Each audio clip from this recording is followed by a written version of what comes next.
தனம் தரும் கல்வி தரும் ஒரு நாளும் தளர்வறியா மனம் தரும் தெய்வ வடிவும் தரும் நெஞ்சில் வஞ்சமில்லா இனம் தரும் நல்லன எல்லாம் தரும் அன்பர் என்பவர்க்கே கனம் தரும் பூங்குழலாள் அபிராமிகளை கண்களே.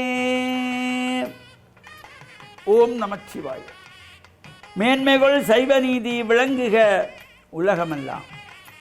நோயற்ற வாழ்வே குறைவற்ற செல்வம். அந்த நோய் நொடி இல்லாத வாழ்வுகின்ற உலக மக்கள் எல்லோரும் வாழ வேண்டும் என்று கலியுகத்தின் காந்தமலை ஜோதியாகிய சபரிமலை சுவாமி ஐயப்பனுடைய திருவடிகளை சிரம்தாழ்த்தி டான் தமிழொலி ஓம் தொலைக்காட்சி நேயர்கள் அனைவருக்கும் சர்வதேச இந்து மத குருபீடம் அகில இலங்கை சபரிமலை ஸ்ரீ சாஸ்தாபுரத்தின் சார்பில் இனிய வணக்கங்களும் நல்லாசிகளும். இன்று மலர்ந்திருக்கின்ற இன்றைய பொழுதும் நம் எல்லோருடைய வாழ்விலும் எல்லா விதமான சிறப்புகளும் வெற்றிகளும் கிடைக்க வேண்டும், இறையருளும் குருவரும் பூர்ணமாக நிறைய வேண்டும் என்று இறைவனை பிரார்த்தித்து நாம் இந்த பெற்றோர்களை, தாய் தந்தையர்களை வயதான காலத்திலே அவர்களுக்கு அரவணைத்து வேண்டிய பணிவிடைகளை செய்து அன்பாக பார்க்கின்ற பொழுது இந்த இறைவன் இறங்கி வந்து ஆசி வழங்குவானாம். ஒரு ஊரிலே ஒரு ஏழை விவசாயி, அவனுக்கு திருமணமாகி நீண்ட காலமானது, குழந்தை செல்வம் இல்லை. எனவே அந்த குழந்தை பாக்கியத்தை வேண்டி பல்வேறு ஆலயங்களும் சென்று யாத்திரை சென்று பிரார்த்தனை செய்து இறைவனுடைய அருளினாலே ஒரு குழந்தை பிறக்கிறது, ஆண் குழந்தை. அந்த பிறந்த குழந்தையை சீராட்டி பாராட்டி பாலூட்டி தாளாட்டி வளர்த்து வருகின்றாள். அந்த குழந்தையும் நாளொரு மேனியும் பொழுதொரு வண்ணமாக வளர்ந்து வளர்ந்து வளர்ந்து அவன் பாடசாலைக்கு செல்லுகின்றான். பாடசாலை முடித்து மேற்படிப்புக்கு கல்லூரிக்கு செல்ல வேண்டும். இவர்களிடத்திலே வசதி இல்லை. இருந்த பொழுதிலும் இந்த பெற்ற மனம் பித்து என்று சொல்வார்கள். எதுவாக இருந்தாலும் இந்த பிள்ளைக்காக நாம் எதையும் தியாகம் செய்ய வேண்டும் என்று எண்ணம் கொண்டவள் இந்த தாய் தந்தைகள். எனவே தாங்கள் இருக்கின்ற வீட்டை, இருப்பதோ ஒரு மண் குடிசை, அந்த நிலத்தோடு சேர்ந்த வீட்டை அடமானம் வைத்து அதில் வருகின்ற பணத்தை எடுத்து இந்த பிள்ளையை கல்லூரியிலே சேர்த்து அழகு பார்க்கிறார்கள். அவனும் படித்து பெரியவனாகின்றான். இவர்கள் சம்பாதிப்பது எல்லாமே தன்னுடைய பிள்ளைக்காக, அந்த பிள்ளையுடைய கல்விக்காக செலவு செய்கின்றார்கள். மேற்படிப்புக்கு வருகின்றான். நல்ல உத்தியோகம் கிடைக்கிறது. திருமண வயசு வந்து விட்டது. எனவே ஒரு பெண்ணை பார்த்து திருமணம் செய்து வைக்கிறார்கள்.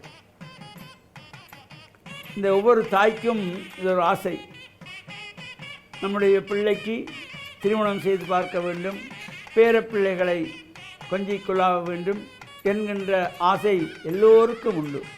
அந்த வகையில் இவர்களுக்கும் அந்த ஆசை வந்தது.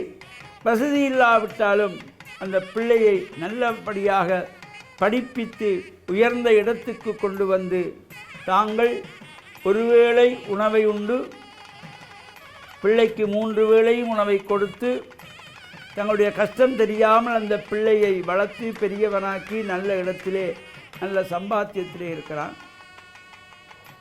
நல்ல வசதியாக வந்து விட்டார்கள்.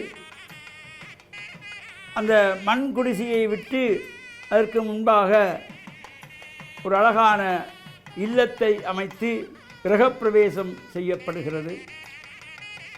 இவனுக்கு திருமண வயசு வந்ததும் ஒரு பெண் பார்த்து திருமணத்தை முடித்து வைக்கின்றார்கள்.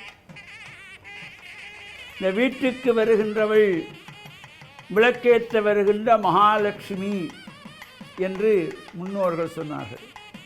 இதனுடைய தொடர்ச்சியை நாளைய தினம் சிந்தனைக்கு கொள்ளுவோம் என்று கூறி டான் தமிழொலி ஓம் தொலைக்காட்சி நேயர்கள் அனைவருக்கும் சர்வதேச இந்து மத குருபீடம் அகில இலங்கை சபரிமலை ஸ்ரீ சாஸ்தாபுரத்தின் சார்பில் நல்ல ஆசிகளை கூறிக்கொள்வதில் மனமகிழ்வு கொள்கிறோம். சர்வே ஜனாக சுகினோ பவந்து, சமஸ்த சன்மங்களானி சந்து. சுபம்.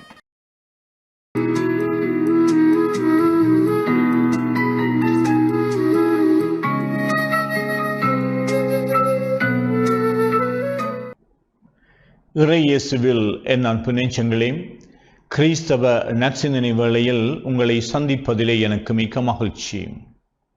ஆண்டவர் இயேசுவின் அன்பும் அருளும் உங்கள் அனைவரோடும் இருப்பதாக. கிறிஸ்துவினுடைய சீடர்கள் கிறிஸ்துவை பின்பற்றினார்கள் என்று நற்செய்தி கூறுகின்றது. இவர்கள் கிறிஸ்துவினுடைய வாழ்வில் அவர் மிகவும் சிறப்பான முறையிலே பணியாற்றி பெருமை சேர்த்து கொண்டவர். பலரும் அவருடைய வாழ்வினாலும் அவருடைய போதனையினாலும் சிறப்பான முறையிலே கவரப்பட்டார்கள். அவருடைய போதனையினுடைய உட்பொருள் இறை ஆட்சி. இறைவன் உங்கள் அனைவரையும் ஆட்சி செய்ய விரும்புகின்றார். அந்த ஆட்சி ஒரு புதிய யுகமாக இருக்கும்.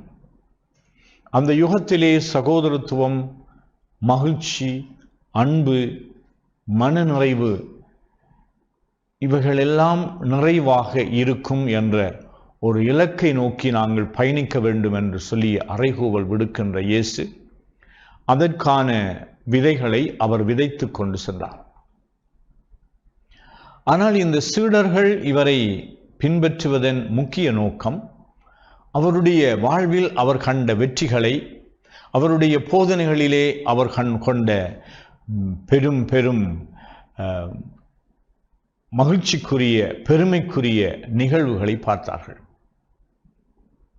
அதனால் அடிமனதிலே ஒவ்வொரு மனிதருடைய உள்ளத்திலும் இருந்து எழுகின்ற பெரும் விருப்பு, ஆசை, நோக்கம், நான் யார், இந்த சமூகத்திலே என்னுடைய அந்தஸ்து என்ன, எவ்வளவு தூரம் நான் அதிகாரம் உள்ளவராக இருக்கின்றேன். எந்த ஒரு சாதாரண ஒரு சிறுவன் சிறுமி கூட தனக்கு கீழே தன்னுடைய ஒரு அதிகாரத்துக்குள்ளே தன்னுடைய தம்பியை, தங்கச்சி என்று சொல்லி யாரையாவது தான் சொல்லுவதை கேட்க வேண்டும் என்ற ஒரு இருமாப்போடு வாழ்வார்கள்.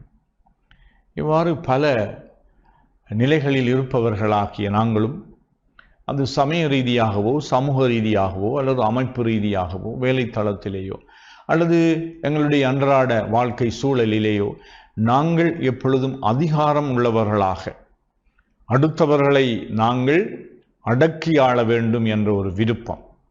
என்னுடைய சொற்படி நீ நட, என்னுடைய எண்ணத்தை நீ நிலைநாட்ட வேண்டும், என்னுடைய திட்டத்தை நீங்கள் எல்லோரும் சேர்ந்து நடைமுறைப்படுத்த வேண்டும். இப்படியான ஒரு போக்கு மனிதர்கள் மத்தியிலே இருக்கின்றது. நாங்கள் எல்லோரும் நான் யார் என்று சொல்லுகின்ற பொழுது எனக்கு ஒரு அந்தஸ்து, பெருமை, எனக்கொண்டொரு சிறப்பு இருக்க வேண்டும் என்று விரும்புவது இயல்பானது. ஆனால் அதை அளவுக்கு மீறி வலியுறுத்துகின்ற பொழுது அடுத்தவர்களுடைய சுதந்திரத்திலே, அடுத்தவர்களுடைய வாழ்விலே நாங்கள் தலையிடுகின்றோம். அதனால் அவர்களை நாங்கள் அடிமைப்படுத்தலாம்.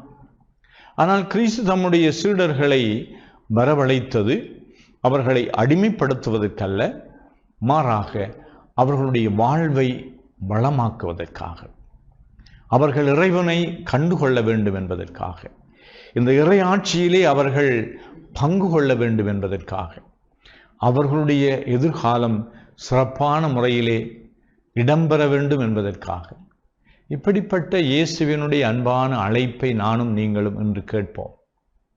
இந்த இயேசு எப்படி எங்களுடைய சுதந்திரத்தை மதித்து எங்களுடைய வாழ்வை வளமாக்குவதற்கு தன்னுடைய போதனையை தந்து கொண்டிருக்கின்றார், வழிகாட்டுதலை தந்து கொண்டிருக்கின்றார், அவர் எங்களுக்கு ஒரு முன் உதாரணமாக இருக்கின்றார் என்று நாங்கள் வாழுகின்ற சூழலிலே இந்த இயேசுவை நாங்கள் பின்பற்றுகின்ற பிரமாணிக்கம் உள்ள சீடர்களாக அன்றாடம் எங்களுடைய சமையலிலேயோ அல்லது எங்களுடைய தொழிலகத்திலேயோ அல்லது எங்களுடைய அன்றாட வாழ்க்கையின் சூழலிலேயோ எந்த தொழிலை செய்தாலும், எந்த விதமான வேலைகளிலே நாங்கள் ஈடுபட்டாலும், கடமைகளை செய்து கொண்டிருந்தாலும் அனைத்திலும் இந்த இயேசுவை நாங்கள் பின்பற்றுகின்றோம் என்ற அந்த உயரிய நோக்கம் எங்களுடைய அடிமனதிலே இருக்கட்டும்.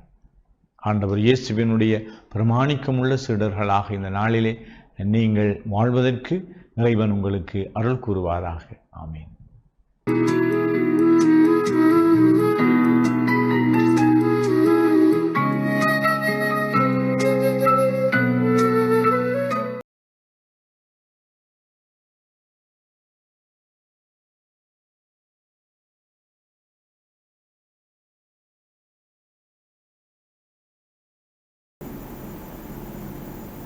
இஸ்லாமிய நற்சிந்தனையோடு இணைந்திருக்கக்கூடிய பார்வையாளர்கள் அனைவருக்கும் அஸ்ஸலாமு அலைக்கும் வரஹ்மத்துல்லாஹி வபரகாத்துஹு.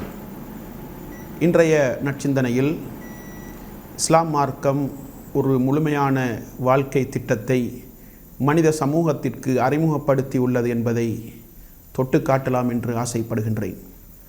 புனித தீனுல் இஸ்லாத்தை பொறுத்தவரைக்கும் ஒரு மனிதனுடைய வாழ்க்கையை முழுமையாக நெறிப்படுத்தக்கூடிய போதனைகளை உள்ளடக்கிய ஒரு மார்க்கமாகும். இந்த உலகத்திலே தோன்றிய அறிமுகம் செய்யப்பட்ட இந்த தீனுல் இஸ்லாத்தை பொறுத்தவரைக்கும் ஒரு மனிதனுடைய தனிப்பட்ட வாழ்க்கை, குடும்ப வாழ்க்கை, சமூக வாழ்க்கை, அரசியல் வாழ்க்கை அனைத்தையும் நெறிப்படுத்தக்கூடிய வழிகாட்டல்களையும் அறிவுரைகளையும் ஆலோசனைகளையும் எங்களுக்கு முழுமையாக சொல்லியிருக்கின்றது. நபிகளார் ஸல்லல்லாஹு அலைஹி வஸல்லம் அவர்கள் இந்த உலகத்திலே அல்லாஹ்வுடைய இறுதி தூதராக வந்துதித்தார்கள். அவர்கள் வந்து தன்னுடைய நடைமுறை வாழ்க்கையினூடாக, அறிவுரைகளினூடாக, ஆன்மீக உபதேசங்களினூடாக தன்னுடைய தோழர்களை நெறிப்படுத்தினார்கள்.